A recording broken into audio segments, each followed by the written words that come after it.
Տիկի Մկրտչյան, ձեզ համար սպասելի էր այս տեղեկությունը եւ հաշվի առնելով հանգամանքը, որ սա նախընտրական շրջանում է տեղի ունենում։ Ի վերջո դուք կոնկրետ պատճառները ինչպես եք տեսնում, այն է, ինչ որ հաղորդագրության մեջ հրամցվել է, թե Սպասել էր այնքանով, որ 2018 թվականից Հայաստանի Հանրապետությունը զավթված է, դա նշանակում է Հայաստանի Հանրապետությունում չկա իշխանությունների տարանջատման սկզբունք, չկա արդարադատության համակարգ, կա Նիկոլա Ստրուկ համակարգ, որը հպատակեցվել է պարգևավճարներով, SMS-ներով, թուրք-ադրբեջանական ազդեցության գործակալներով եւ ոչ միայն ազդեցության, այլ ուղիղ գործակալական ցանցի միջոցով։ Մեր պետությունը զավթված է, ինչը նշանակում է, որ Հայաստանի Հանրապետությունում քաղաքացիները չունեն իրավունքներ եւ ազատություններ, եւ այն քաղաքացիները, ովքեր թույլ տվեք այս բառը օգտագործեմ, կհանդգնեն իրացնել այդ իրավունքները, այսինքն ինչ ասել է իրացնել իրավունքը, կխոսեն իրենց երկրում տեղի ունեցողի մասին, կցանկանան ապրել Հայաստանի Հանրապետությունում, կցանկանան պայքարել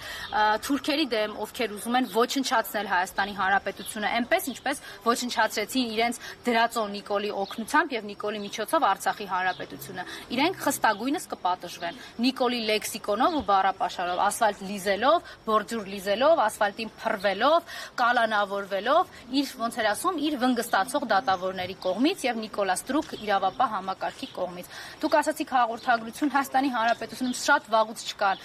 քրեական գործեր, որովհետեւ այդ բոլոր քրեական գործերը ուղղորդվում են բացառապես քաղաքական հրահանգավորմամբ եւ խնդրում եմ ուշադրություն դարձնեք անգամ երեկվա իբր քաղաքական բանավեճ կոչվածի ընթացքում այդ դավաճան Նիկոլը միայն մի բան էր անում, ասում էր թե ով եւ ինչքան ժամանակով են նստելու եւ խնդրում եմ ուշադրություն դարձրեք, որ պարբերաբար իր հեռախոսներ օգտագործում նաեւ այդ ժամանակ, թույլ տվեք նաեւ կասկած հայտնեմ, հիմնավոր կասկած հայտնեմ առայն, որ այդ հեռախոսի միջոցով իր ամենաանադեկվատ պահերին հանձնարարականներ էր տալիս SMS-ով, ինչպես ինքը սովոր է, թե ում երբ պիտի բռնեն եւ ում պիտի ցուցադրական պատժի ենթարկեն, ցույց տալու համար Հայաստանի Հանրապետության քաղաքացիներին, որ հանգիստ վերընկեք տեղները, ձեր պետությունը զավթված է եւ Նիկոլը գնում է ապամոնտաժման Հայաստանի Հանրապետության ապամոնտաժմանը։ Տիկի Մկրտչյան, նախորդին Արմեն Աշոտյանը Էդվարդ Շարմազանովի հետ 168-ի տաղավարում ուղիղ մեկնաբանում էր մեծ, այսպես կոչված բանավեճը, ցուցակների առաջին համարների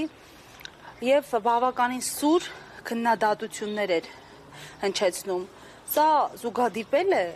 նրա այս կողմից այս քննադատությունը եւ այս պահին նրա ձերբակալությունը, թե հնարավոր է, որ փոխկապակցված լինեն։ Որևէ բան այս պետությունում զուգադիպությունների միջոցով չի իրականացում եւ զուգադիպություն չէ, այո, դա եւս նպաստել է, դուք պատկերացրեք այդ հոգեխանգարմունքի վիճակով դուրս է եկել, վստահ եմ իրեն զեկուցել են կամ բանավեճից հետո անգամ նայել է պարոն Աշոտյանի մեկնաբանությունները իր անձի վերաբերյալ եւ իհարկե հերթական անգամ տվել հանձնարարությունը, ընդ որում այս անգամ ավելի կատաղի, որովհետեւ ինքը 2 տարի Արմեն Աշոտյանին պահել է ապօրինի կալանքի տակ, 2 տարվա ընթացքում Գետ մեկ վկա, մեկ փաստաթուղթ, մեկ կիսա ապացույց, ուղակի կամ անուղակի, ինչպես ուզում եք ձևակերպեք, չի հայտնաբերվել Արմեն Աշոտյանի դեմ, չկա այդ օբյեկտիվ իրականության մեջ Արմեն Աշոտյանի դեմ նախորդ գործով որևէ ապացույց եւ 2 տարի նստացրեցին այդ մարդուն, հետո ասեցին դե կարող ես գնալ տուն։ Հիմա ցույց են տալիս մեր հասարակ Արմեն Աշոտյանի նկատմամբ, Հանրապետական կուսակցության այլ անդամների նկատմամբ քաղաքական հետապնդումներ եւ թույլ տվեք ես ընդհանրացնեմ ասելով, որ բոլոր ընդդիմադիրների ու ոչ միայն ընդդիմադիրների երեխայի կալանք,